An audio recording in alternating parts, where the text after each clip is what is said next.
Hello दोस्तों, कैसे हो आप सब। चलिए आज की कहानी शुरू करते हैं। कहानी का नाम है रूपा, जो लिखी है सुभद्रा कुमारी चौहान जी ने। ऐसी ही अन्य कहानियों को सुनने और पढ़ने के लिए हमारे चैनल को सब्सक्राइब करें, वीडियो को लाइक शेयर और कमेंट्स करें। Thank you. असमय की घंटी ने सभी को बेचैन सा कर दिया। अभी आधा घंटा भी नहीं हुआ, मैट्रन जेल बंद करके गई है। फिर तुरंत ही वो घंटी कैसे? जेल जीवन से घबराई हुई बहनों ने सोचा, शायद उनकी ही रिहाई का फरमान आया हो। जिनके मुलाकाती बहुत दिनों से न आए थे, उन्होंने अंदाज लगाया शायद उनसे कोई मिलने आया है। जिन्हें किसी तरह के सामान की प्रतीक्षा थी, उन्होंने समझा उनका सामान ही आया होगा।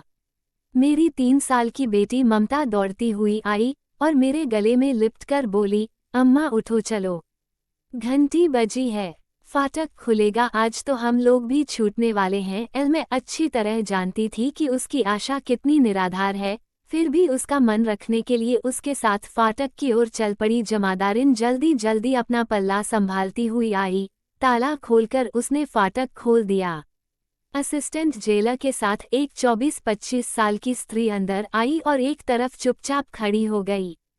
उसके साफ कपड़े और गंभीर मुद्रा से बहुत सी बहनों ने अंदाज लगाया कि यह भी शायद राजबंदिनी है।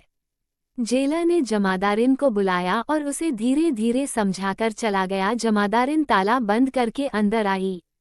अपनी हाथ की छड़ी से उस नई आई हुई स्त्री को मारती हुई बोली, चल हरामजादी, बच्चे को मारना ही था तो उसे पैदा क्यों किया था।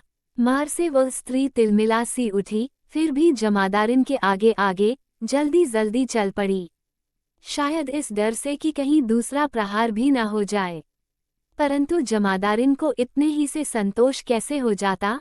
उसने और भी जोर से मारते हुए और अश्लील गालियां देते हुए कहा, आंख दिखाती है रंडी, देख तो नंबरदारिन, उधेर ले चमड़ी, रांड की और गुनहखाने में बंद कर दे, अब मुझसे न सहा गया। मैंने कहा, जमादारिन, मैट्रन ऐसा करे तो करे, पर तुम बाल बच्चे वाली स्त्री ठहरी, तुम किसी पर बिना जाने क्यों हाथ उठाती हो। जमादारिन का स्वर उसी समय बदल गया। उसने मुझे देखा ही न था, नहीं तो शायद इस बेरहमी से न मारती। बोली, आप नहीं जानती बहन जी, ये खूनी औरत है, अपने बच्चे को मार डाला है इसने। मैंने कहा, उसके अपराध की सजा तो कानून से छोटी सजा से लेकर फांसी तक की हो सकती है। तुम्हारा काम तो उसे अपनी देख रेख में बंद रखना भर है, तुम वही करो, सजा का काम देने वालों पर छोड़ दो। वो गुनहखाने में बंद कर दी गई।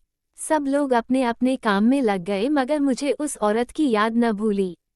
मैं उस गुनहखाने की तरफ गई। लकड़ी का दरवाजा खुला था, वो छड़ के दरवाजे में बंद थी। मैं अंदर आंगन में गई तो देखा, वह औरत अभी उसी प्रकार बैठी थी, रोटी और दाल उसने छुई भी न थी। मैंने उससे पूछा, तुमने खाया क्यों नहीं? खाना खा लो। उसने मेरी तरफ देखा, फिर उसकी आंखों में आंसू भर आए। मेरा भी जी भर आया। मैंने कहा, तुम रोयो मत, वरना मैं भी तुम्हारे साथ रोऊंगी। खाना खा लो, फिर मुझसे बतलायो कि तुम क्यों पकड़कर लाई गई हो। सचमुच तुमने, पर विश्वास नहीं होता कि कोई माँ अपने बच्चे को मार सकती है। अब वो फूट पड़ी, रोते रोते बोली, कोई माँ मारे चाहे न मारे, मैंने तो अपनी बच्ची को मार डाला है बहन जी। ये बात सच है कैसे? मैंने आश्चर्य से पूछा, कैसे मारा, क्या बताऊं? और वो फूट फूट कर रोने लगी।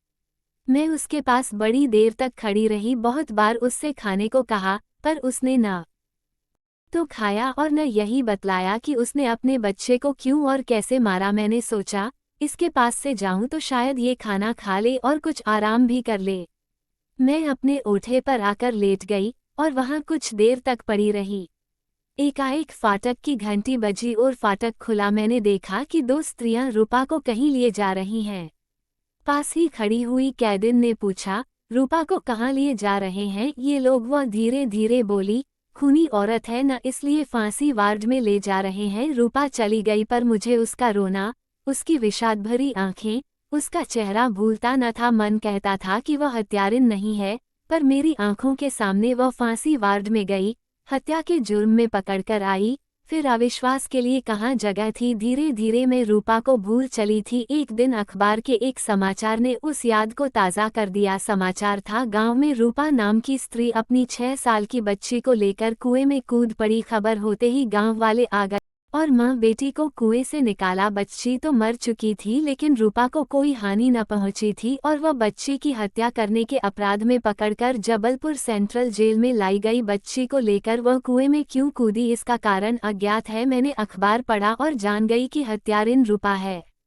मेरे रहते ही 2 महीने बाद एक रोज आजन्म कारावास का दंड लेकर रूपा फिर जेल में आ गई। दयालु मजिस्ट्रेट ने उसे फांसी न देकर आजन्म कारावास की सजा दी थी। रूपा सब स्त्रियों के साथ जेल में काम करती, मगर चेहरे पर विषाद की छाया बनी ही रहती। एक दिन मैं बीमार पड़ी और वो मेरे पास सेवा शुश्रूषा के लिए भेजी गई। मैं करीब 2 महीने बीमार रही। अस्पताल में मैं अकेली अपनी बच्ची के साथ रहती थी। रूपा दिन रात मेरे पास रहती। मेरी बच्ची को वो बहुत ज्यादा प्यार करने लगी थी। बच्ची भी उसे घड़ी भर न छोड़ती थी। आश्चर्य तो ये था कि मेरी बच्ची साफ साफ बोल न पाती थी, फिर भी रूपा उसकी सब बातें समझ लेती थी। एक दिन किसी ने बच्ची ममता को साफ न बोलने के लिए चिढ़ा दिया था और बेचारी उदास होकर सो गई थी। इसी चिंता में मुझे नींद न आ रही थी। जेल में एक बच्चा और था। उसे जेलवासिनी बहनें बहुत प्यार से रखती, उसके साथ खेलती, बातें करती, पर ममता साफ न बोल पाती थी, इसलिए उससे कोई न बोलता, उसे प्यार न करता। यहाँ तक कि खेलने के लिए सुंदर सुंदर खिलौने, फल, मिठाई उस बच्चे को दिए जाते और ममता खड़ी खड़ी टुकुर टुकुर देखा करती और फिर रोती हुई दौड़कर मेरे पास आती और कहती, अम्मा, भाभी ने बाबा को तस्वीर की किताब दी है, मिठाई दी है। अम्मा मुझे भी तस्वीर की किताब मंगा दो। जेल में वे चीजें मैं कैसे उसी समय मंगा कर दे सकती थी? कम से कम मेरे साथ तो जेल में यही होता था कि एक चीज 15 दिन पहले कहने पर मिलती थी। ऐसी बातें प्रायः हो जाया करती थीं और इन्हीं कारणों से मैं बहुत दुखी रहा करती थी। उस दिन भी ऐसा ही कोई कारण था और मैं सो न सकी थी। रूपा मेरे पास आई, बोली, हाथ पैर दबा दूं बहन जी? आपको नींद नहीं आती? मेरे बहुत रोकने पर भी रूपा मेरे पैर दबाने लगी। मैंने उसका हाथ पकड़कर उसे अपने पास बिठा लिया और कहा, रूपा आज तुम मुझे बताओ कि तुम बच्ची को लेकर कुएं में क्यों कूदी थी?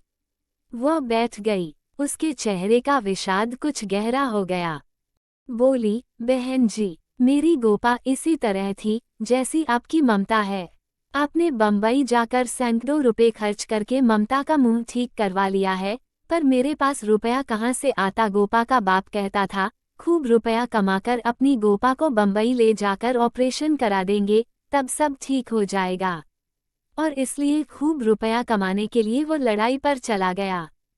तब से उसकी कोई खबर नहीं मिली। इधर मैं अकेली और जरा सी गोपा, जहाँ मेहनत मजूरी को जाती वहीं बच्चे और कभी बड़े बड़े लोग तक गोपा को साफ न बोलने पर चिढ़ाया करते। लड़की चिढ़ती, दिन भर रोती, मैं उसका मुंह पकड़ती। बिना मेहनत मजूरी के काम न चलता और जहाँ जाती वहीं ये बात होती। जिस दिन मैं कुएं में कूदी थी, उसके एक दिन पहले मैं एक जगह मजूरी के लिए गई थी। ऊपर मैं कुछ काम कर रही थी और वहीं जीने पर गोपा एक लड़की लिए बैठी थी। नीचे मोहल्ले भर के 10-12 लड़के लड़कियां उसे चिढ़ा रहे थे। वो कभी इसे कभी उसे मारने दौती पर वे थे 10-12 और गोपा अकेली। मैंने देखा, मुझे बड़ा क्रोध आ गया। गोपा को मैंने गोद में उठा लिया और पास ही जो लड़का उसकी चोटी खींच रहा था, उसे हल्के से पीठ पर मार दिया। बस फिर इसी बात को लेकर उन लोगों से कहा सुनी हो गई। अब मुझे काम भी न मिलता, पैसों की तंगी होने लगी। इधर बच्चे गोपा को और ज्यादा चिढ़ाकर तंग करने लगे। सोचा अभी छोटी है,